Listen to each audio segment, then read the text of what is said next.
Okay, it's already on. I think it's good. Okay, so I think we need to redo the intro. Yeah. Okay, so we're basically back at making podcast again here in Javasim, and the last time we were making a podcast, it's been a while. It's the 9 episode if I'm not mistaken, or the 8 episode. Yeah, it's like we're basically kind of stuck in that episode, and now we're having a Javasim podcast, and it's a special edition of Javasim podcast. Besides me, we have Gigi Isan, our weekly race commentator. Yeah, Hello, the Gigi. usual one. Yeah. Yeah, Hello. yeah. How are you? I'm fine, I guess. I guess. What's No, my it's all guess? fine. Yeah. And just in the left side of Gigisan, we have our special guest, Maxime Delpech. Hello, Maxime. Welcome in Javasim podcast. Hello everyone. Yeah, really happy to be here. Yeah, first time for me with you today. And to be honest, this is our first time podcasting live also. Yeah. We usually yeah. only did our podcast recorded. Yeah, recorded. Yeah, so it's also A special a one special. too. Yeah. Hence the So- podcast special. Yeah, special one for everyone then. Yeah, I guess so. And Maxime actually has been in Indonesia for quite a while, and maybe you can tell us a little about what brings you here in Indonesia, in Jogja specifically. Yeah, so basically I'm a business student back in Oh. France, Mm-hmm. and so in the context we have to do a student exchange during the second year Mm-hmm. of I see. study, and so we had plenty of destination of choice, but I really choose Indonesia Indonesia. because I was really attracted by this country. Uh-huh. So now I'm here since almost 3 months, Oh, okay. and times really flies, and I'm enjoying a lot being here. Okay, that's Yeah. nice to hear. And looks like you've not only been to to Jogja, but you also been to another cities, if I'm not mistaken, or. I've been traveling a bit, Mm-hmm. but living in Jogja most of the time. Yeah. But I try to travel a bit to discover Mm-hmm. everything because this country is so diversified. Mm-hmm. Like there's so much thing to see that I will not have the time to do everything I want. But yeah, I spend most of my time in Jogja. Okay. And by the way, guys, if you haven't noticed yet, Max says that he's been spending a lot of his time in Jogja, and basically is also already participating in the weekly race. Yeah. It's been like you're already participating like 2 times, right? Two, yeah. In the weekly race. Three. Oh, Three three times. times. Yeah, Yeah, three and times. The first one was really short. In Monza, I only did 1 lap. It was Because Monza of in the rain. The Monza in the rain is basically like a chaos race. You know, it's chaotic. So yeah, it's really hard to survive. But then again, and by the way, we're already post an Instagram post like a few days before, and it's basically telling you guys about this podcast. And if you read in the second slide, it actually has like some of the highlights of Max sim racing career. So he's a very fast driver, guys. And yeah, maybe a question that almost all people want to know: what really, what introduced you to sim racing? What is making you, to start racing? Maybe. Just Okay. So back in the days, like really when I was really young, really wanted to be a racing driver. Uh-huh. Was attracted by this since I'm born. Mm-hmm. And but racing is a bit too expensive. Okay. So my father was playing Gran Turismo when I was like a baby. Yeah, yeah. And then when I saw that, I took the pad and I started playing Gran Turismo. So then it was like alternative for me to play sim racing because I really wanted to drive and I can't stop driving since every time. So so that's what introduced me to sim racing. More the choice of not being allowed to race in real life when I was a kid. Yeah, because I just like what you said, racing is really expensive for most of us. Yeah, so because Gigi here is actually also a big Gran Turismo fan. Yeah, basically the background from both of us is a bit similar. Yeah. My father also introduced me to Gran Turismo back then really? when I was a child. So yeah, that also encouraged me to do some racing. But also actually my father also compete in local slaloms. Okay. I remember. Yeah, it was really. But when I was born, of course, he's already working, and so he didn't have any free time to do some motorsport. So basically, just playing Gran Turismo and. Gran Turismo is really a whole game. So like the father was playing, now is the the kid. So it's really nice. It's generation to generation. So that's what makes this game special. Also, it's 27 years old already. Yeah, it really brings a lot of potential racers into getting their names known.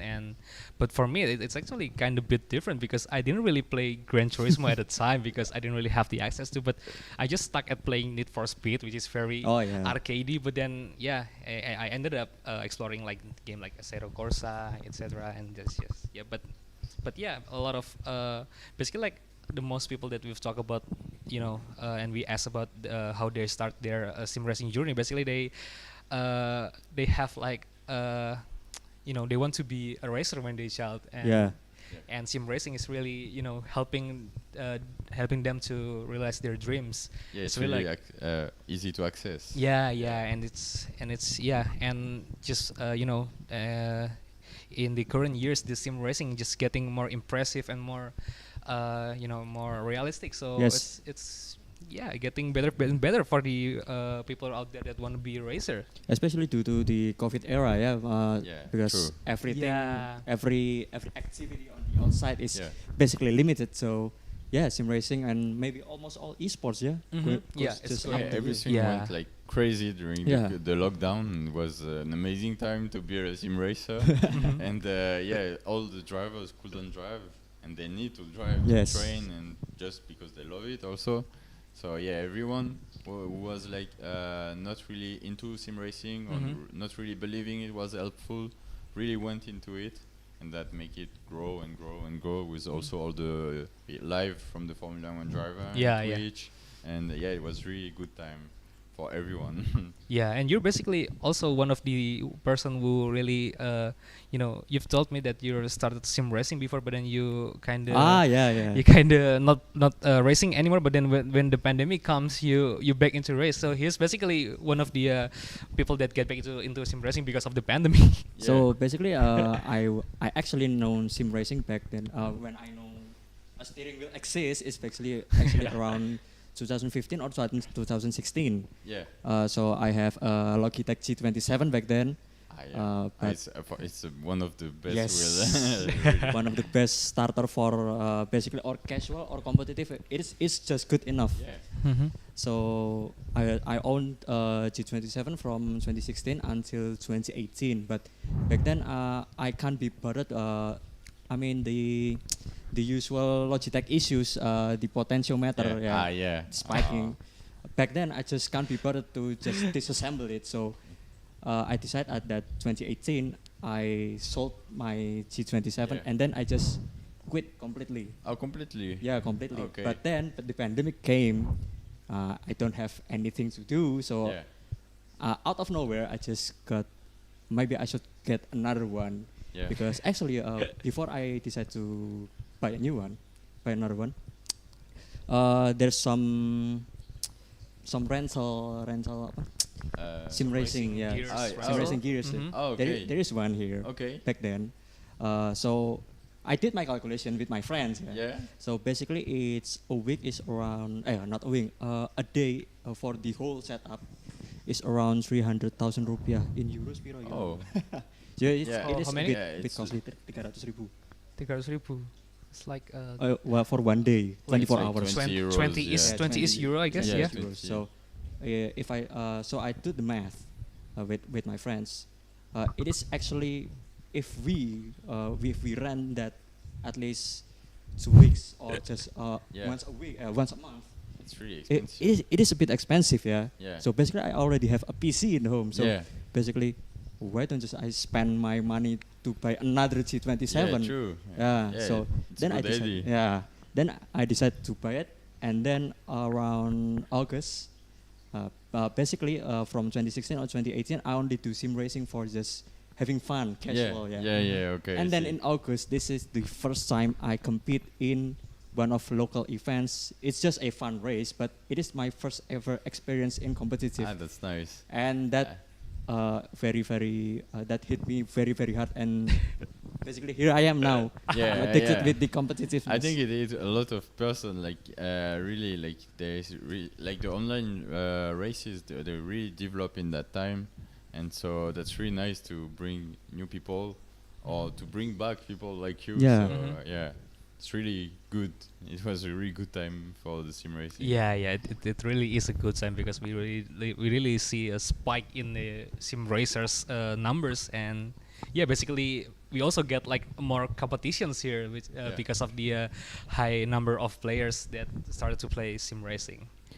And by the way, maybe let's start. Let's talk about you've mentioned earlier that you're starting on when you were just a little child and you play Gran Turismo that your dad also play, and then I'm really curious about like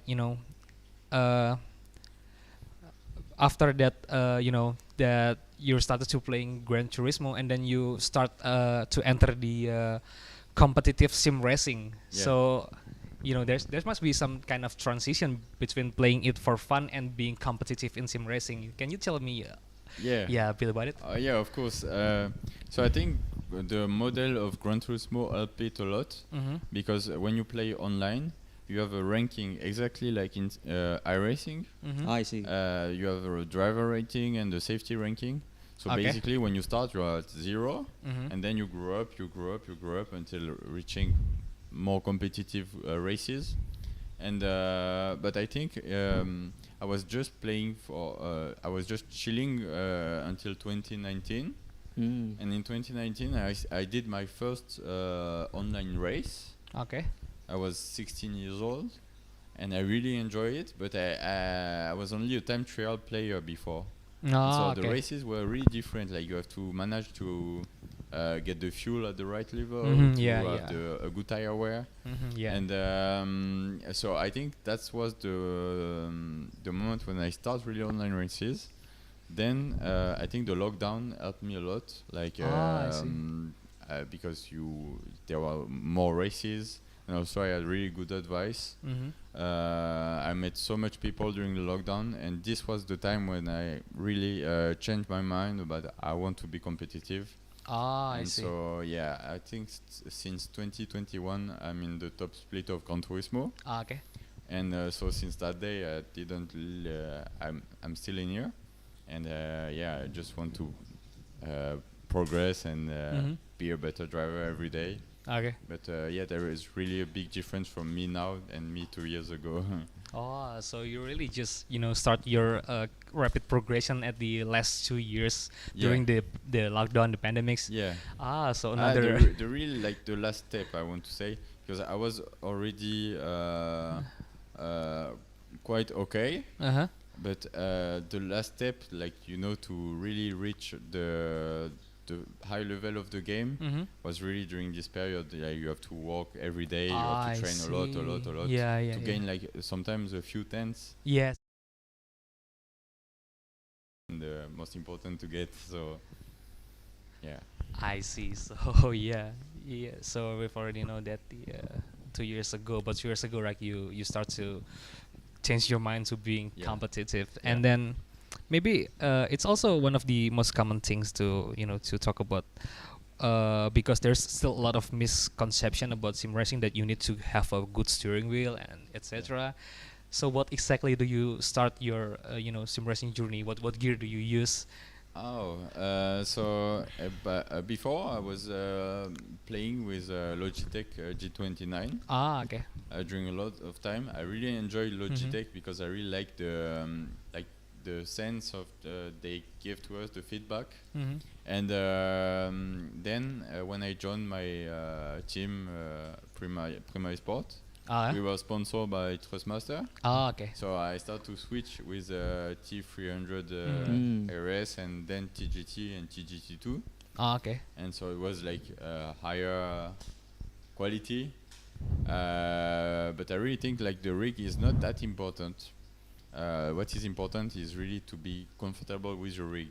So if you're comfortable with a G29, then you don't have to change. Like it's basically the same. It's the driver. The technique is the same. Yeah. It's not a good wheel or a good pedal will not make you really gain 2 seconds in a lap. You know. Yeah. So it's more. You have more to work on you than on the rig. So basically, you only upgrade your gear because you were sponsored by Trustmaster. I mean. Yeah.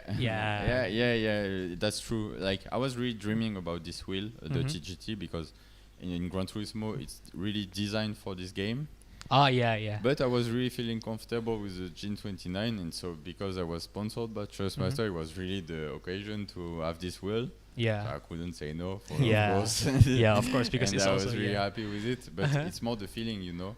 Yeah, a really good feeling. It's more powerful. But still, it's you are the same person, the same pilot, you know. So so that's what makes the big difference. I think that's really the key. If you are like a really good sim racer, whatever the tool is, once you get comfortable with it, you're gonna be fast. You don't need like the really high end wheels. And by the way, speaking of Trustmaster, he's also a Trustmaster user. Yeah, he's I use the 300. The 300. Nice. Yeah.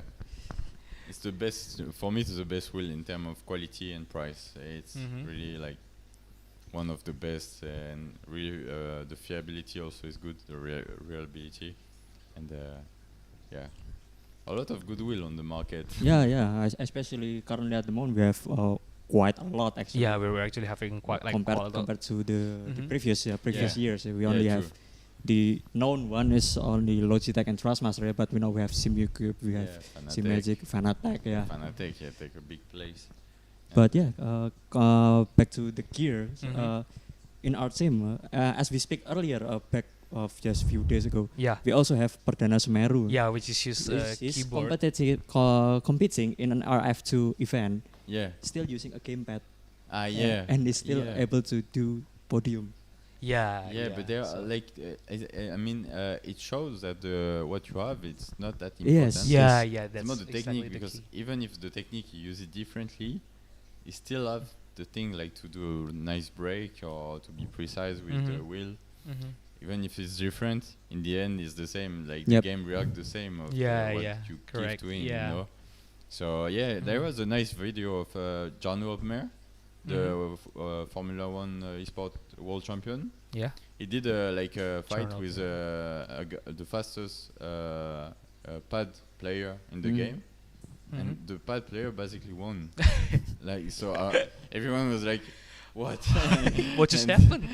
Why do I buy a wheel?" But it's just really you really feel like to drive a car when you have a wheel. But so that's show the power of video game. You don't need that much money to be performant. In terms of competitive, basically you can use any gear actually. Yeah, that's absolutely correct. And as long as you're fast. True. Okay, so maybe moving on to the next topics, and we're going to start to also talk about your career in sim racing basically. And you've already mentioned it earlier, you joined Prima Esports team. So I'm actually curious, is that the first time you joining a sim racing team, and also maybe just a little bit of a backstory of how you ended up joining this team? Okay, it was a really like a hard choice and also an easy choice at the same time. As I say to you, I was starting really the online races in 2019, and then at the end of 2019, in December, I've joined TX3, which is it was the best team in France at this time. Oh, I see. And I was growing up still with them, but I was not feeling that good. And I was competing in a competition, like really nice races. And I became friend with the organizer. And it happens that they were doing these races to recruit people in a team they wanted to create, which was Prima Sport. Yeah, okay. And so they told me this. They talked about the project. They wanted really to be the best and to be an access to real life racing. I see. You know. Yeah. And they told me this. As I was 17, I was dreaming of being a racing driver. Yeah. In my year, it was something good, you know. And so in March during the lockdown, right when the lockdown went in France, we decided to create a team, and I was the first driver. Okay. So I left TX3, and then I spent like more than 2 years with them, and it was clearly the best year of my life, 2020. And so I had the manager; they helped me so much, and we had really great time, really thing that I will remember forever. So it was a hard choice because I was going into a new project and you don't have any guarantee on this project, but also it was easy because I was feeling good with the people, with my manager. So yeah, that's interesting, you know. And the moment when you know when you told that you're still 17 years old and you heard that, you know, Prima Esport has that kind of programs to, you know, to raise in life, that must be unreal for you. I mean, that's, I really had to calm down. I was like, okay, my manager, I remember this. He told me, Maxime, I remember it was in January, so it was 2 months before I joined the team. Maxime, one day I want to put you in Formula 4. He told me this, and I was like, okay, maybe it's just someone who talk a lot. But I decided to believe him and to talk more with him, and we basically end up really good, really close, and so I joined the team after. The team was not existing at this time. Like I was the first driver. Yeah. So basically the soon-to-be manager of the Prima Esports team basically just told you that thing before the team was even... It was a project. It was really a project, and I really like project. I really like people with ambition, and so so it was talking to me a lot. So okay. So yeah, that's really interesting, you know. And by the way, just maybe, you know, still a bit curious, but how you join your first team? I mean, how you know the people that recruits you? Are you know them from Gran Turismo or in TX3? In the first team. Yeah. Oh yeah, it was. But I was doing online races. So I was. I think in split 3 or 4 at this time, and so you're racing with people, and so I was okay, but I was less fast than now. And so I really had to make them believe in me, you know, the first team. Like I can be fast. So once I joined this team, I was really like a bit faster and feeling more confident also. And on the first week, I set my first world record. And it was really a good time and really motivating me to perform better also right after. But I really had to talk a lot, and I had also a period of 1 month, I think, when they put me, you know, to try. And so that how we made it. And you prove that you have the skill to be the driver that they want. Yes. I raced with the manager of this team. We did the online races together. And this day I did a really good race. I think I was on the podium, and so he told me, okay, now you can be in the team. So I was like, nice. That's incredible, you know. He really proved himself, you know. And yeah, you've also already mentioned it a couple of times that we were talking about a real life race, but maybe we'll keep it for later. And yeah, we're just gonna keep talking the sim racing realm for a while. Yep.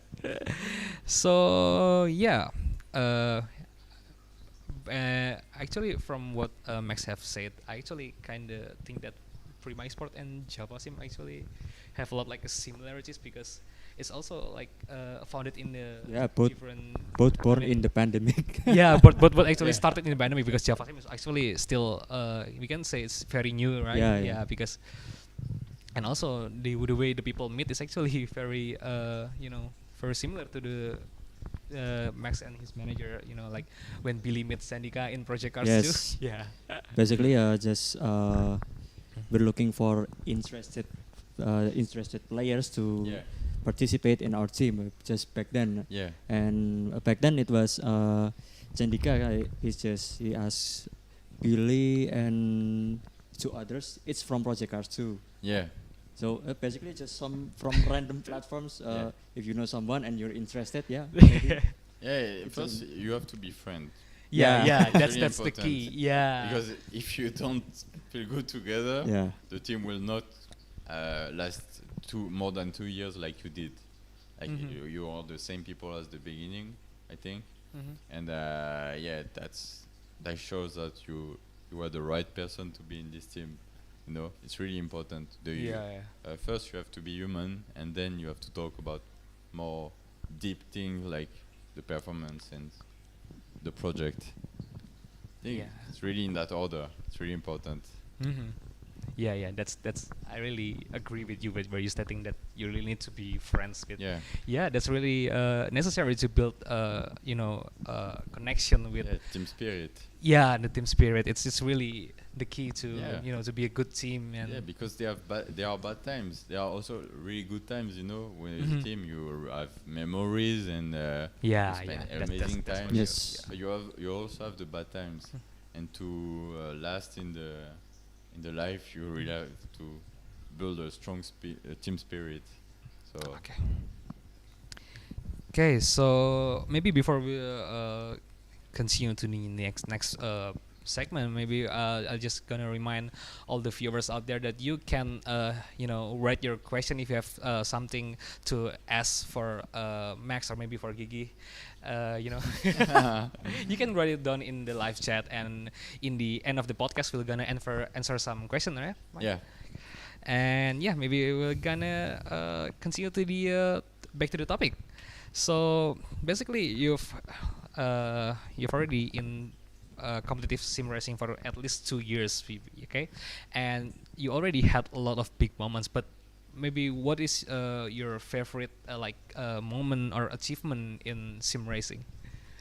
Oh, that's not an easy question, because I would say there are two things that are really equal for me. I think it's first is when I drove the LMP3 for the first time. Well, this day it felt unreal, because this car, I was dreaming about it every night. I was walking to reach the opportunity to drive it. And so the day I was in the car, I was feeling, I never felt that good. It was like a dream. And also after that, I was dreaming also to do the biggest sim racing race in the world with the 24 hours of Le Mans Virtual. And so it really happened this year, so in January. So after 2 years dreaming about it, it finally happened. And it felt unreal to drive with this guy, or like the world champion of everything, like Max Verstappen, John Hockenheim, like all the world champion. And so I went to Paris in the Champs-Élysées with a really nice TV studio for the French TV. And I had Juan Pablo Montoya right next to me. We spent 3 days together, and the race was really long, but it felt also like the real 24 hours of Le Mans, because I had all the organization of Le Mans, like the same guys, the ICO. Eduardo Freitas, the race director from Formula 1 now, was there. I was the race director for the race. So it really felt real, but in the studio, like in the TV studio. But this was really like not the end of my career, but like the summit point, because I think I was at my best level at this moment, and it was the biggest race, and it was like everything really nice to reach this. So you have like two moments which make you very proud of. The first time you drove the LMP3 and also the Le Mans 24 hours. So actually very curious about the Le Mans 24 hours. That is an offline event, right? I mean, it's on the spot, or the event is. Are you racing from home, or are you in the? I was not racing home. I was racing in Paris. So in the studio, in the TV studio. Oh, okay. So we had all the camera. We are only 4 teams racing there. There was like the team from Romain Grosjean, IJ, the team from Juan Pablo Montoya, and also a team Pescarolo. Pescarolo. Pescarolo Esport. They were racing there, and then all like there were 50 teams in total. So some of them were at home, some of them were like I remember in the GT3 class, the driver of Porsche. They were in the Porsche factory. Oh, I see. They had the car they were driving on the sim racing right behind them on the sim. So it was really nice, and but everyone had a really nice setup, and everything was at the maximum level. So that's unreal. The name that you've mentioned earlier, it's all big names that it must be felt very unreal to meet them. It's like a dream come true for me. If I'm not if I just met them, it's going to be awesome. But then you're there and racing against that's. It's very weird when I exit the pit. I was like right next to Max Verstappen, and I was like. I had to be focused on my quali, because we are only 20 minutes, but you have Max Verstappen right next to you. You're like, okay, enjoy this moment, remember it, because maybe once in a life. It's really big. Also, I remember I was talking a lot with Juan Pablo Montoya, but for me it was like a legend, not someone you can talk easily. And so we spent 3 days, like 2 meters the difference. And in the morning he comes, he says, "Hey, how are you?" And you're like, "Yeah, I'm good." And you're like a child, and you're just living your dream. That's oh my god, that's gonna be like a dream come true. That's the beauty of sim racing, actually. It's the moment where our virtual drivers like us is able to compete and also meet the real drivers. The drivers, and they are really like friendly with sim racer. They really know how hard is it to reach the walk behind, because basically we are all in the same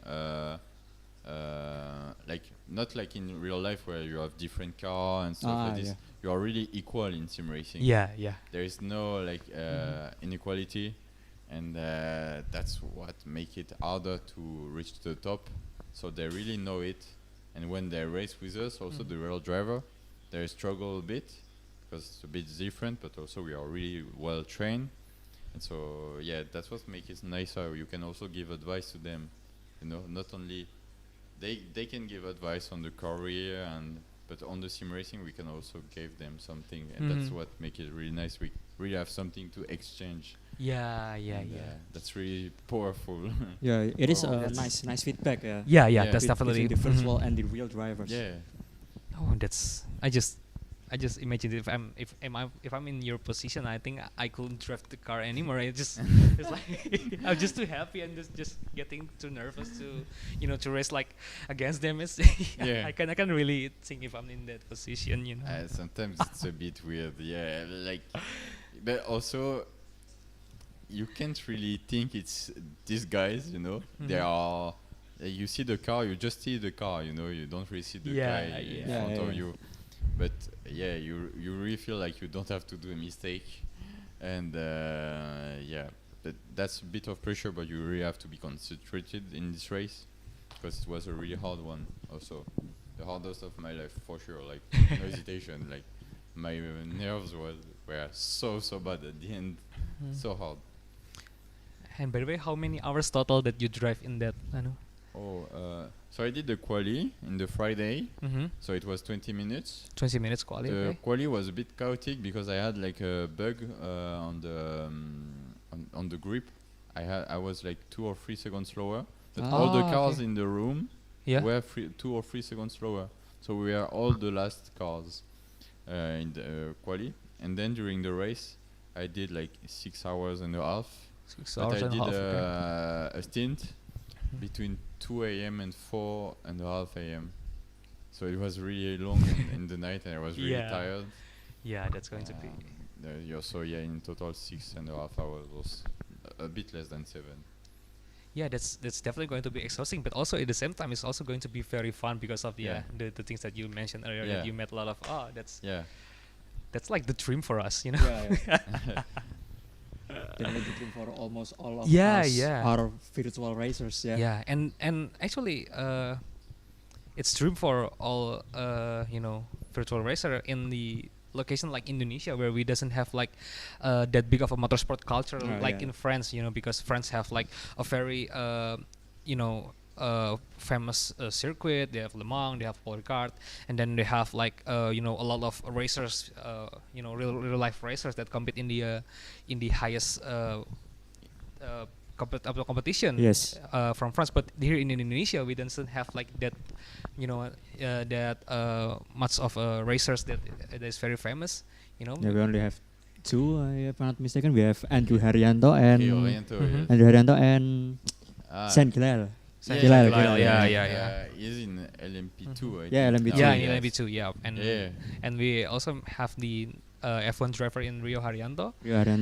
But then but basically in the car racing sim in the international world, that's basically like the drivers that we that the most famous here. But it's like it's totally different in France. You have like a lot of great drivers. And speaking of the facility as well, here we only have like the big circuit. Maybe we only have like Sentul and also the newest one, Mandalika. The most recent one, Mandalika.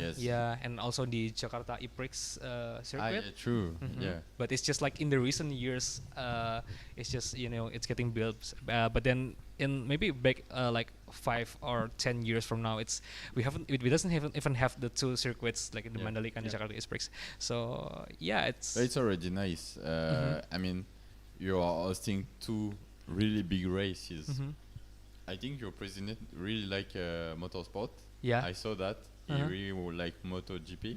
And so it's really nice. You have MotoGP in Lombok, and also Formula E in Jakarta. And it's really nice for Indonesia also to show that you guys are really fast also, and the country is really into the motorsport culture, like more and more, I think, in the time. And I think in the next years, next decades, I think Indonesia can be a really good contenders. Hopefully. Like bigger races and also to have more drivers, hopefully.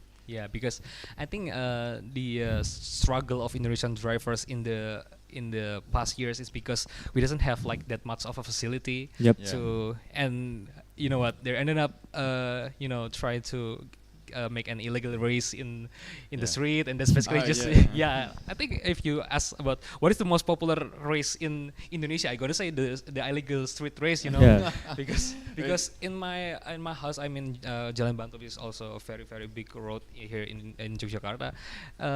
Sometimes in the set night we have like a lot of it's like 11 p.m. but we have like a lot of motorcycle going, drug speeding, racing, drug racing. Also in France. Really. They are police chasing them. Like it's like it ends up like a Fast and Furious in the end. But I was really surprised and good surprised when I came here in Indonesia. Like all the cars are doing such a big noise. And they all have like spoilers everywhere. Even that's the small cars. And so I was actually really surprised. And also there is not that much speed limit here. Oh Yeah, yeah, yeah. correct. So We didn't- actually the street is like a racetrack sometimes after the red light, when the light turn green. Yeah, that's just It's basically. like a Formula One start. Like Yeah, everyone yeah. want to be first. I know that you and also me we want to have the best start as possible when we are in front. Who of got the red best reaction time? Yeah. I know you're doing this, I'm sure. See, guys, it's only like 3 months in Indonesia and Jakarta, and I already know that. Yeah, we're always like basically road racing in almost every day. Yeah, but street racing, come back to the budget, is the cheapest one. So Yeah. that's why it's popular. But that's actually one of the thing that I want to ask Maxime. You have like a lot of racetrack back in France, but Yeah. so I kind of curious about the like maybe the lower class of the race. Like, do they have like regular races with with a slower car? Maybe. Yeah. Actually, there are a lot. Mm-hmm. There is like midget. Mhm. This is a small championship Mm-hmm. with small cars, but they are really nice to drive, and they are racing everywhere in France. Mm-hmm. But there are a lot of category actually. Like I don't know every one of them, but there are a lot every weekend or a lot of weekend all the time they are driving or racing Yeah. with also their own cars, but also in competitive races. Like there are also like I think like not Formula 4, but something like that, Mm-hmm. and they are racing all the weekends everywhere Okay. in France. But it's for amateur. It's not for professional or people aiming to be professional. It's just for fun. So yeah, there are actually a lot of races, like not just for fun. Yeah, that's actually the thing that we didn't have the opportunity to do here. It's also harder because you only have like one big track in Lombok. So, Yeah. That's and also Indonesia is so big also. Mhm, Yeah, yeah, yeah, but Like we for also us, like is a 5-hour drive. You can reach everywhere. Like here, you need to take the plane. Yeah, or yeah. boat or- Correct, because it's like there's a lot of islands also. Yeah. But yeah, despite the size of the country, we only have like a very few amount of tracks, and that's the most accessible race here that it's legal in Jogja for the cars. I think is the drag race that usually in the Landasan Depok, Drag Yeah. strip? Yeah. because Yeah, we drag have like race. we have like a small airstrip here for like use airfield. Yeah. for the paragliders, if I'm not mistaken. Yeah, for that kind of some small plane, and sometimes they use it for hosting a regular drag race event. That's within the fun. cars. Looks like American vibe. Yeah, maybe you can compare it to American, but yeah, it's just like in the very smaller scale here. Yeah, in But- here is actually maybe in France they have a lot of circuit racing, yeah. Yeah. But the most popular one here, as Raka said before, it was drag racing in the airstrip, and they use airstrip, and also rally. Rally, rally, yeah. rally. Oh, That's yeah. that's just Oh, the actually road was so nice for rally here. Yeah, I was in the scooter, like in the hill. I was like, with a rally car here, you Yeah. can do crazy things.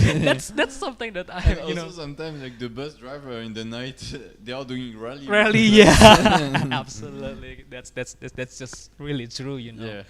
Sometimes, just like what you mentioned. And sometimes I just driving like in the empty road, empty small road, and then I think there's gonna be a good rally stage here. Yeah. But Yeah. I don't think the World Championship of Rally is coming here. Yeah, But they should if they don't. Like they are not coming, right? Not, but No. but back then on '97, if I'm not mistaken, Yeah, we have a lot. WRC is actually hosted here in Kalimantan. Okay. yeah, But But- they should come back. Yeah, They- but they- I guess they it's should, just I think. it's just one time Yeah. time only. yeah. They should come back. The road was so cool here. But actually, we have the new. It looks like there's a lot of AP4 rally class that is. There's a lot of new participants that's going to to join in the Indonesian rally. Yeah, basically it's a national rally, not the World Rally Championship. Yeah, but not but then again, I think it's a positive thing for Indonesia because we're getting closer to closer for the racing culture that we should have. And other than rally, I think the most common one is also slalom. Oh yeah, Because- slalom, yeah, slalom. Yeah. because we usually do it in the football stadium's parking spots, Yeah. right? Oh, really? Yeah, we have like Stadion Mandala Krida and also In Jogja? yeah, Yep. in Jogja we have Okay. football The stadiums. big stadium? Yeah, Yep. yeah. Okay. The football stadium, they usually have like a big car parking spot, and they just turn just that put some into cones. some that's slalom, some drifting tracks, just something like that, and that's basically the most accessible, in terms of tracks here because we didn't really have like a track for regular racing. Yeah, I see. Yeah, so that's definitely something that I hope that Indonesia could really facilitate because we have a lot of people that really wants to go fast, just like in the road, you already know. Yeah, I see that. Yeah. Sometimes it's surprising. Yeah. But also I was really happy to see before coming here. Mm-hmm. I check on Google Map. First thing I did, is there a karting track here? Yeah. It's the first thing I did. And I was really happy to see there was one. And so, the racing track here is really nice for the karting also. Yeah, actually, we were talking about the most common spot. We forgot to mention karting. Yeah. But then, again, that's the cheapest also. The cheapest one, Yeah. And actually, for those who doesn't know yet, it's actually how Maxime met with Javasim. He basically met with Sandika in the member race of the Jogja Go-Kart. And then, now we're finally here making a podcast together. Yeah, it was really fun. It's all because karting, right? We were racing and like I was behind him and I saw Fanatic in big on and I was like, this guy is a good guy. And so after that I went to talk to him. I was like, you're in sim racing, right? and we are so happy to meet each other. And so it was a good meet. I was sure I would have met someone in karting, but it's really good. So here we are, I guess. Yeah, that's correct. So maybe let's move on to the next. We have like a simple cheat sheet here, basically containing our question. So we have actually missed this one before. We're actually kind of curious about your practice schedule and the whole Prima esports team like management. Like, do they have like training together? Like it's in its weeks. Yeah. For my schedule, so I have school. I have school like 5 times a day. Yeah. So I had to be like really concentrated also at school. Like my parents, they told me you can play as much as you want since you have good grades at school and you're still going to school. So I have to deal with that. And so I usually train by night. After school, like during, it depends, but between 3 or 5 hours a day. And also something that was really important for me that really carried with me throughout the 2 years, because I really need to have a good life after sim racing. Like, I mean, having good and healthy life when I was doing sim racing, because it takes a lot of time. It's really easy to only eat bad food and stay at home and don't move, And so I really make the difference by having good food, going outside, doing sport, and it was really good for the mental also. And so I was doing it on the weekend, and I was trying to walk as much as possible. So it was making me feeling better. And that was my manager. He really teach me that when I was with him. Like, it was really nice, and it really changed a lot of things in the progression. Was really nice. And after that, so the team grew up. We are more and more drivers. So like after 3 months, the world champion of the game joined the team, and also the 3rd best driver in the world joined the team also. So I was no longer the fastest driver in the team. And so I'm really competitive, and I hate when someone is faster than me. And when you have the world champion in your team, it really motivates you to be faster, and to walk and to walk and to walk. So I was, every time I have this in the head. And so, we were good friends, of course. But in my side, I wanted to be as good as him and better than him after. And it really helped me because when we went to Duquesne, so the racing team with who we are on partnership, was like a really big simulator on the motion with engineers. really like something nice, and we were spending the days here, like 10 minutes each every time, and like you improve of 1/10, then the other improve of 1/10, and during all the day, and then at the end you reach like a crazy time you were not thinking it would have been possible, and we really progress like that as a team, you know, and so that's how we prepare and how we're managed also. That's I think that's a nice thing to have, like, you know, like a fresh but also supportive teammates that's going to make you progress a lot faster, right? Yeah, of course. Yeah. And also, I think if you want to progress, you have to obligate yourself to be with really fast drivers. Even if you're slower. Like I remember during the lockdown, I was racing with him. I was like maybe 6 or 7 tenths slower, and then 1 year after I was faster. So it don't mean that because he is the best in the world, you can't make it, you know. So it's really important to keep that in mind, and I really believed in me, you know. Sometimes you just feel inside that you can do something, and so you just have to work hard for it, and that's what I did, and then that's how I progressed, but it helped me a lot also. Yeah, I think that's the key, because I've already told you that I recently started to start racing in the like beginner competition, like in the lower level. But then again, in the last round, I have like Gigi and also Billy from Javasim as as a mentor, and we train together with them. Even though I'm like a lot slower, even 1 second slower from Billy. But then again, it really motivates me, and it really helps with the progression. I gotta agree with you. It's really a good way of seeing things. You don't have to be jealous or to be like it's impossible, or I don't know how to make it. Just have to keep doing it, but doing it like on a smart way, you know. Not just training hard and just driving for 5 hours. You have to analyze a lot also what you're doing. Like you're doing a good lap, but you want to improve. You take the replay, you look at it, and you really concentrate of what you can improve, you know. And then you come back on the track and you improve again. You don't just have to drive and drive and drive. You also have to be intelligent and that's actually and clever.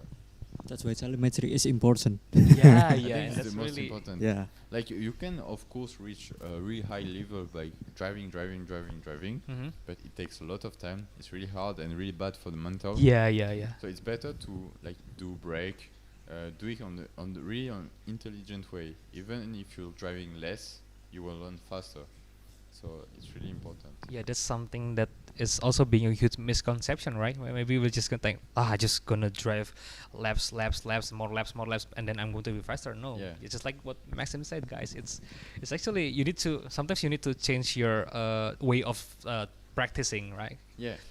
Because always like when you're doing a time trial, for example, it's really the thing that make you drive and drive because you can improve, and you're always seeing the improvement, the possible improvement. But sometimes you just get mad at yourself, you know. And this means you have to stop for today and come back the day after, and then after 3 laps you improve of 3 or 4 tenths, and you're like, okay, it was the good thing to do. And I think that's the one of the things that helped me the most. That's it, guys. You gotta hear what Maxime said. Sometimes you need to just take a rest for just a day, and then gotta come back. You have to feel the pleasure, you know.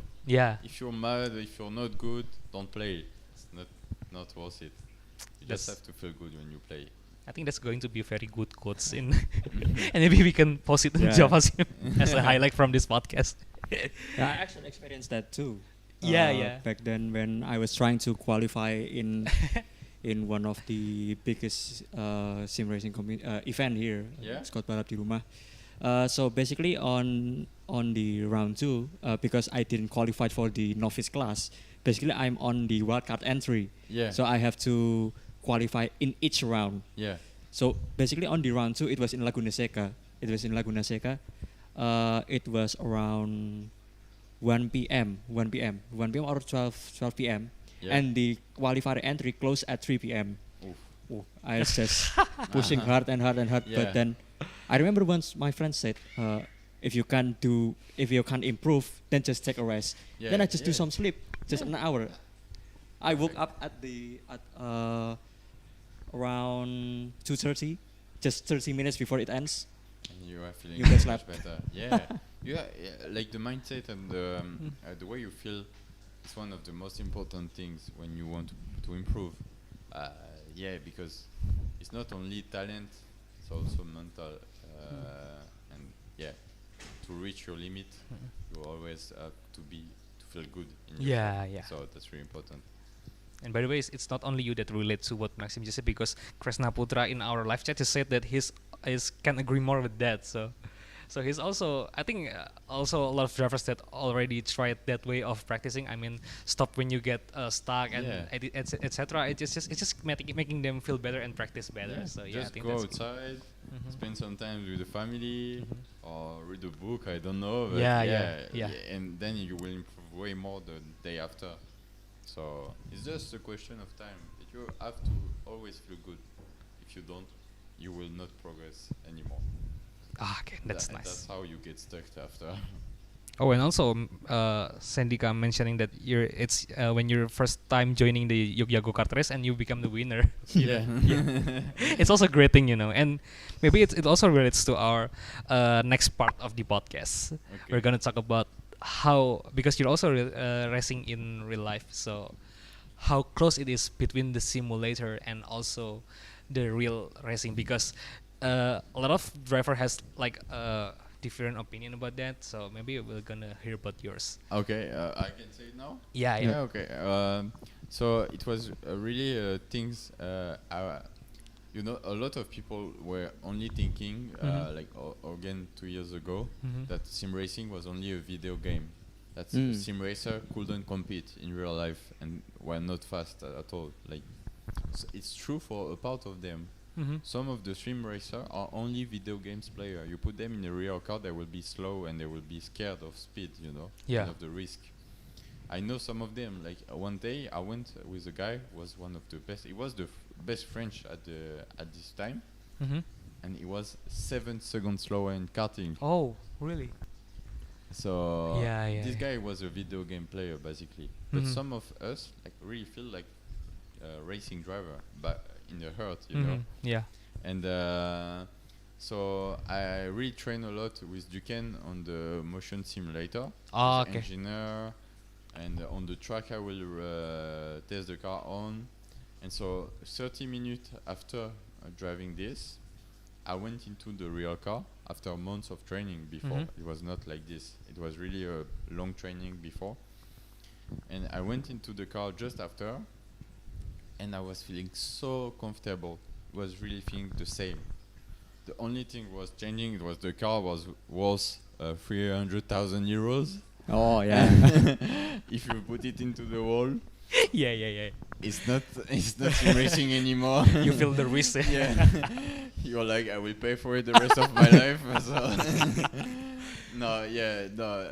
I was careful for sure, but the big difference is just the risk. Then I was going flat out after 2 corners, and I never drove a real race car before, and I was just feeling so crazy. comfortable.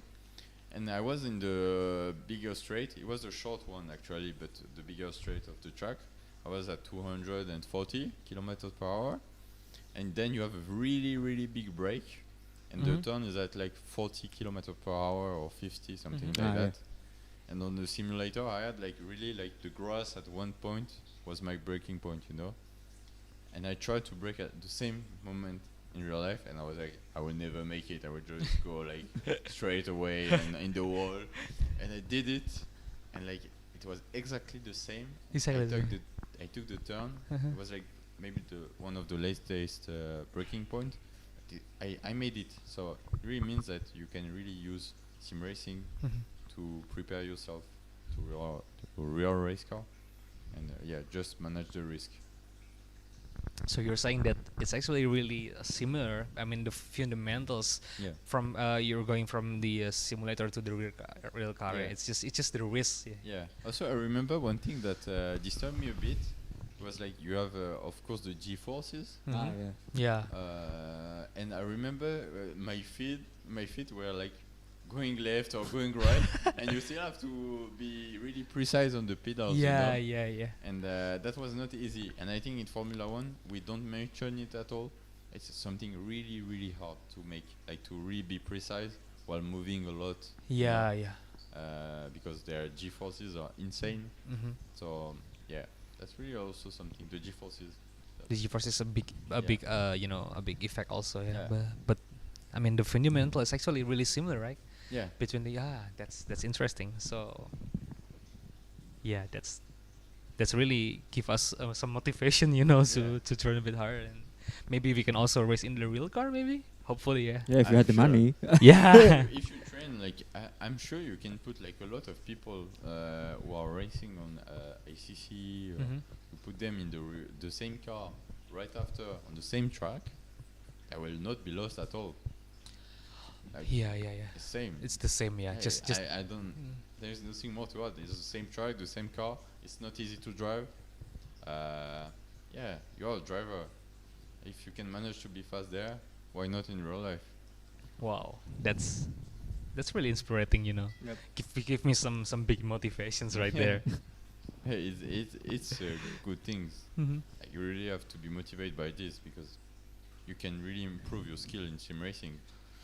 So Yeah, so basically, if people want to be racer, the sim racing is basically the closest thing that they can really do to, yeah, to be racer. That's yeah. actually really the accurate. cheaper way Yeah. because you Yeah, can still be a yeah. racer if you're really, really rich. Yes, It costs that's so correct. much money, and you're not sure of the result. You know.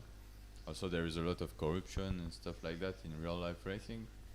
We don't know everything, of course, but yeah, we know that it exists. And in sim racing, there is not that things. It's really equal and give like equal chance to everyone. And I think that's the most important thing in sim racing. I see. That's interesting for sure. Wow. And speaking of the cars that you drive, the LMP3, you've mentioned earlier that your managers told you that you were going to make a project to put you in a real car. So how does that exactly happen? I mean, how could you ended up in that car? So when the project started, Mm-hmm. we had absolutely no partnership. But my manager was really, really good, like a bit like a businessman, really good with the contact and with people. So he managed to reach an agreement with a racing team, which is Duquesne, that I mentioned before. Yeah. Duquesne are racing in LMP2 class. Okay. In 24 hours of Le Mans, they are really a big structure. Mm-hmm. They also build like the LMP3. So all the LMP3 that we see, they are either Ligier or Duquesne. So this is something really big. And so he reached an agreement with them to that Prima Esport will be the esport team of Duquesne. Oh, I see. You see? So I became like the Duquesne virtual racer, kind of. And so thanks to that, I had access to the structure, to the factory of Duquesne, and they had a really, really nice sim racing setup. Mm-hmm. And so it's like a big motion platform. Okay. Extremely big screens, TV screens. Really, like the wheel was like 54 Newton meters. The force, Oh yeah. it's a lot. Like usually the wheel are 7 or 8, and this one was 54. It was like my hand will be broke if I don't be careful. And so yeah, thanks to that, I started to train with them in July 2020. Mm-hmm. And I remember in November, it was the second lockdown in France. Everyone was at home, and they told me, okay, we have a test day. I remember it was a Thursday, and so I took my car. I drove 3 hours during the lockdown. It was not allowed, of course, but I have a paper for this, and so they wanted to promote the project. Mm-hmm. Because we were supposed to race in real life. I was supposed to be a real race car driver in 2021. It didn't happen because something happened with the manager, the sponsor, something bad. And but it was the beginning of the project, and so it was just a film day, a testing day. but I was supposed to do the Asian Le Mans series in 2021. Yeah. It didn't happen, unfortunately. But it was the beginning of this. So it should have been bigger, the project, but it didn't happen. It was still a really nice experience. That's interesting story. So. And I really showed them that I wanted to be a real crowd driver. Yeah. Because as I told you, my teammates were faster than me at this time. Was the world champion and two of the faster French player. Yeah. So and we are only two to race with this car. Yeah. And so they choose me and the world champion. Mm. And so we basically live the same thing. And that's how we made it. Really showed the motivation. Yeah. So that's quite interesting, you know. Yeah, so very this interesting story. too. Yeah, in a short time, it was really short time between the lockdown and this. Like it was 6 or 7 months, but still, I really need to improve that a lot in that time. But still, it's between 2020 and 2022. It's still the best years of your life, I guess. Yeah, really. Yeah, Where for years everything go. that happened, like in sim racing, but also I feel so much better now. Like I really like this rhythm of life, you know, how the life is going with sim racing. And now in Indonesia, Yeah. I'm experiencing very new things. Yeah. It's so nice. Like it opened me to the world, and Yeah. but I still want to race. Of course, it's inside me. Yeah. I really love to race, but now it's also good to do like a break of sim racing. I'm still doing the Javasim daily races, but it's for fun, and I'm having a lot of fun with the guys, and yeah. Okay, so that's really nice to hear. I mean, it's still a dream for me to experience what you just experienced in the last 2 years. It's also gonna be your dream, I guess. Yeah. That's just Almost all of our of our members will say it's like our dream, man. And also met like a lot of fast real life drivers also like a goals for us, and it's definitely something that we've still dream on. So hopefully we can realize it also. Yeah, of course. It just depends on you. Yeah, definitely. It's all on the man's side, right? If you don't do it, someone will do it for you. Yeah. Yeah. I gotta agree on that. And I think we've completed our checklist, I guess. Okay, so maybe how about we start to read some question in the live chat. So actually, the first question is from Pradita Utama of Javasim, and he's actually asking what is your Jogja's favorite food. Like we already talked before the podcast, so you haven't tried my favorite food. Yeah. So I think my favorite food. It's really basic, but I really love nasi goreng. Nasi goreng. Nasi goreng special. Like every time after the gym, I'm going to Bojo Borneo. Oh, okay. And I really love to have 2 big nasi goreng with me, and I really enjoy it. And it's very good. Like I love rice, I love eggs, I love chicken. So what else? Like, it's really easy. But also I really love when there is peanut, not on nasi goreng but on the plate. Here you put a lot of peanut sometimes. It's also really good. Kayak kacang rebus. Kacang goreng. Like the Yeah. I can what you mean. emping model-model itu. Kacang godok. So today I tried the snake. So I tried the cobra. It was an experience. It was really good. But it was just fun to say that I eat cobra. But I really like the food in Indonesia. Yeah, really? Yeah, not all the European people like the food here because it's like a lot of rice and a lot of chicken. It's not that a lot of variety. But I really love it, so I'm really okay with it.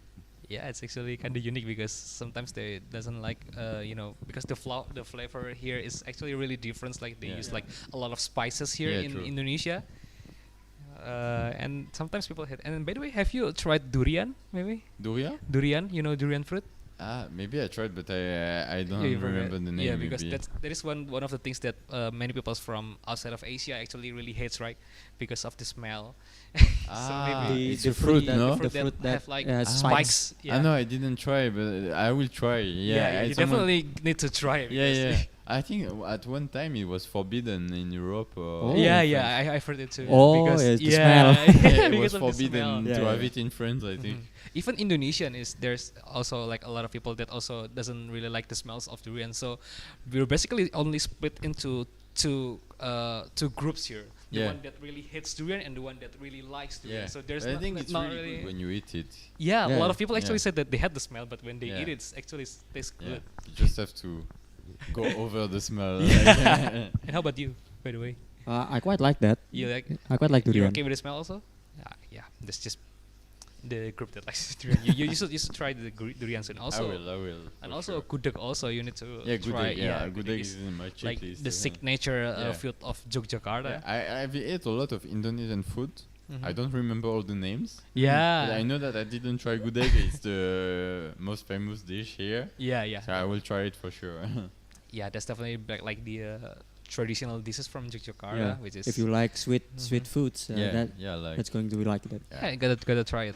Okay, so next question also from Javasim's driver is from Kresna. He's asking, what is your favorite sim and why? Simulators. My favorite sim? Yeah. What is my favorite sim? Yeah. In the wheel, also I would say at the platform or the platform. The platform. For me it's Gran Turismo. Okay. Because I've played this since I'm a child. Also it's a really public open game, you know. There are so much players and everyone knows Gran Turismo, even the Lambda player. And but also now I really like iRacing. It's almost the same principle, you know, with the driver renting and stuff like that. Yeah. It's way more expensive also. Yeah. But I think the game management, like the production of the game is better. It's also a bit more realistic. But I really like the what's going on iRacing right now. I think. So the best is Gran Turismo and also, but you also start to favorite play. in my heart forever is Gran Turismo. In I the love end, it, but I hate it sometimes. I understand that deep down in our hearts, maybe we have some preferred sims other than Gran Turismo. But since we already know Gran Turismo as a child, it still deep down here. Still lives. That like I grew up with it and it's maybe not the best game. It's one of the best for sure. Yep. And also maybe the most important one to you because that's what really brings you this far into your career. Yeah. And I live so much good moments. Also bad for sure, but this game has a special place in my heart for sure. Yeah, that's a good question. But in terms of the driving quality or the driving physics, which one do you prefer?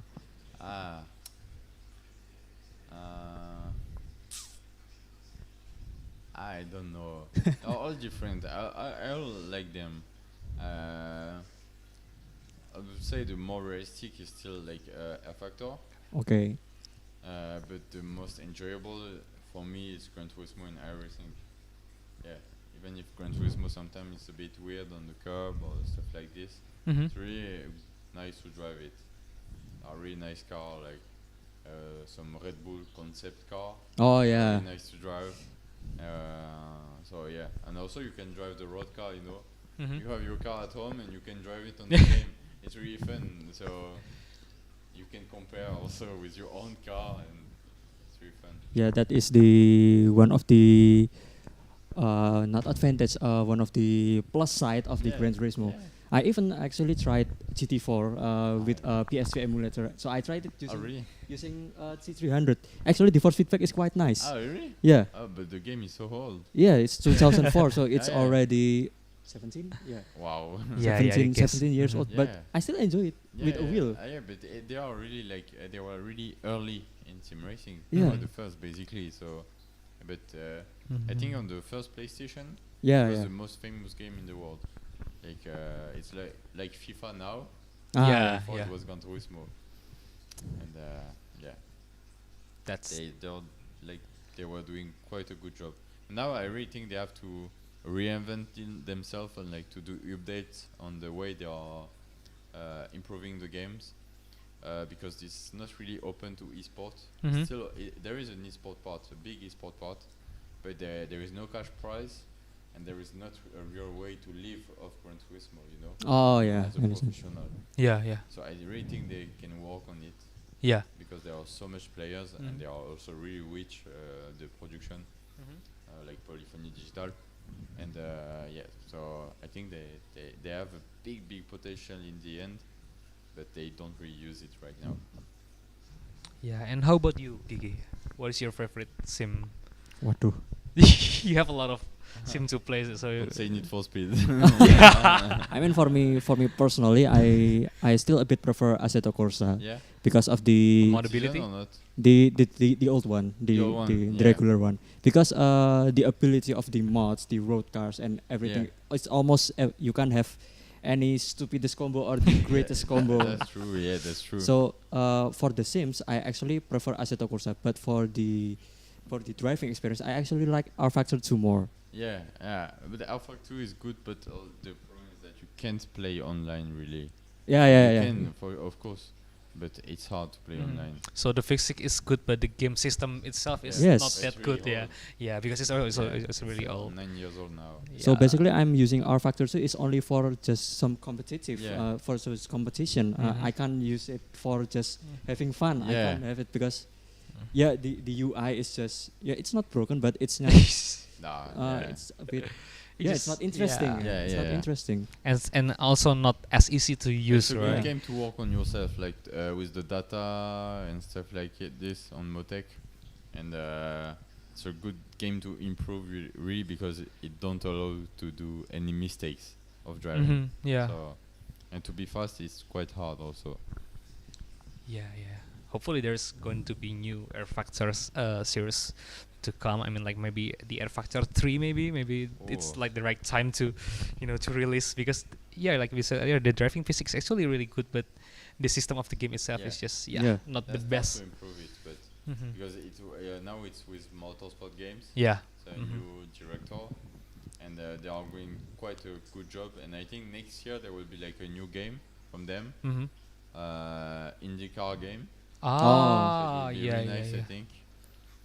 So IndyCar series, but really into esports, So let's see in the future. I hope they'll do it. But if they are doing a really nice online mode, the game will be so famous. Yeah. Okay. So next, there's not a lot of not a question, but from Yogi Prasetyo, hello Cichan and Raka, basically greeting the host. Hello Mas Yogi. Hello.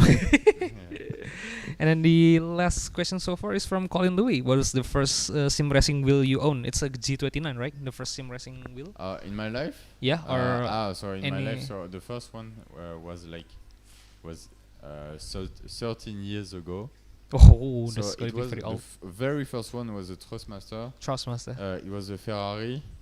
Okay. You have there is no force feedback inside. Oh, yeah. It's just you have the pedals and the wheel together. You know, it's like everything together.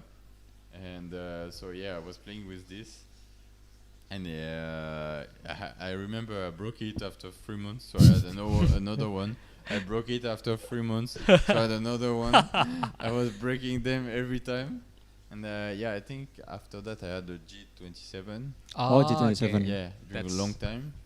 Then T300, and then G29, and then back T300. Oh yeah. Oh, so you actually have T300 yourself before. Yeah, but at the right beginning of T300, like in 2016, I think. So. Okay, so the first. It was in 2016. So the first wheel is a non-force feedback wheel. Because it's from a very long time ago. Yeah. Yeah, but actually, a non-force feedback wheel is actually still available on the market now. Yeah, of course. Trustmaster T80. Yeah, and also the PXN wheels, the brands from China. Yeah. But I think it's also like a good things where you've got wheel right now, which is maybe it's not for feedback, but it's also very very cheap right now. So it's sim racing is becoming more and more accessible. You know. I know a guy. He was one of the fastest in the world, and he was playing without force feedback. Wow. And that really means a lot. Like just driving, it's not like the force feedback. I can of really. course it's better, but yeah, if you're a good driver, you can drive anything. Yeah, I can really. Like Sandy. Oh yeah. Basically, we have a driver in Javasim. Yeah. He didn't use a gamepad or a wheel. He used a mouse steering with the keyboard as a throttle. No way. Yes, and he still. No way. But he only he competes only on select cars. Obviously with the one with ABS and TC because they can't control the input. But but he steers using mouse. So like the GT3. I never heard that before. It's really surprising. Mostly in AC and in ACC actually out of the box from the game itself it supports mouse steering. Yeah, okay. But that is ridiculously hard to use if you're not used to, because when I'm still in junior high school I already try AC, but not like with my I doesn't really know a lot about racing in that year, and I try to use the keyboard. It doesn't work because it's too sensitive sometimes. Yep. But then I try the mouse steering. It's impossible to drive, But then again, we have Sandy Bramantino, which is he's still using, and it's actually really fast also. Yeah, he is also fast in select cars because. Imagine if you have the thing, you can be fast with anything if you understand the driving. Yeah, I gotta absolutely agree to it. Yeah, he's fast in maybe GT3 cars. It's actually absolutely perfect for him because the TC, the ABS, TC, ABS, TC. Yeah, but in the car without that, he couldn't do anything. But then basically only throttle on or throttle off, brake on or brake off. It's really on-off driving style. So that's why the cars with more sophisticated race cars that have ABS and TC, it's very very useful. Yeah, of course. See, we have Colin Lewis saying that Sandy is quick with mouse and keyboard. He also, it's basically we know a lot of people already know Sandy Bramantino skills with mouse and keyboard, and also Kresna Putra saying mouse steering is way to go in Euro Truck Simulator to Euro Truck Simulator. Alright, and then I personally have tried racing using mouse steering actually. I have in my experience I actually able to use it just for driving, but at the time when I'm at the limit I have to counter steer. I can't do it. It's hard. we're basically we usually either not doing it enough or just overdo it and then spawn our cars the other way around, and that's really ridiculous. But only for smooth turning it is possible. It is possible just to for some grip racing, but at the moment when you slip you have to be really precise to don't slip I can't do it. I think me too. Okay, so maybe to wrap it up, final question from Colin Louis. I don't really know how to spell it correctly. This one. Oh, croissant or baguette. Croissant baguette. Yeah. So, the hardest question for now. You take me by feelings now. Baguette is baguette. Baguette is so good. Baguette, you can eat it with a lot of things it's too good. Like here, this week I bought 2 baguettes. I ate them in 2 days. But croissant is also good, but it's more for breakfast. Okay, baguette is for breakfast, lunch, dinner. Not dinner, everything. You can eat baguette every day. Like rice for us. Baguette is basically all-rounder. All-rounder. Yeah, all-rounder? Yeah. What is that? The most all-round. Something that you can use in almost every scenario. The most versatile. Oh yeah, the most versatile, yeah. So, baguette for the win. Yeah, baguette. Okay, so I think that's enough for today's podcast. It's already 1.5 hour. So do you have any other questions to us, Maxime, maybe before we wrap our podcast? I guess we should wrap it. It's actually already over from our plan. Maybe if we have enough topic to talk about, maybe we're gonna do another round of podcast in the future, maybe. It could be nice. Okay, so yeah, I think that'll gonna be wrap it up. Okay, he's all, just saying thank you, Maxime, thank you, Javasim. Okay, Colin, nice. Thank you. Okay, so thank you, Maxime, for doing the podcast with us. Thank you so great. much. It's really great, you know. It was really nice. So first podcast, and I think it went pretty well. And I really thank you a lot for the organization, also to take me into your family of sim racing in Indonesia. I really miss sim racing. I was not thinking by coming here that I will touch another sim rig during 6 months. Yeah. But I do, thanks to Syndica. And it's very nice, and it makes me feel good every time the Wednesday night. So so thanks for all your support and all your invitations. It's very nice and friendly. Yeah, okay. Thank you. And also thank you, Gigi, for accompanying us. Siap. Siap. Okay. And also thank you for all the audience that have been watching this podcast for the last 1.5 hour. So yeah, that's going to be wrapping our podcast special with Maxime Delpech. And yeah, bye-bye. See ya. Bye.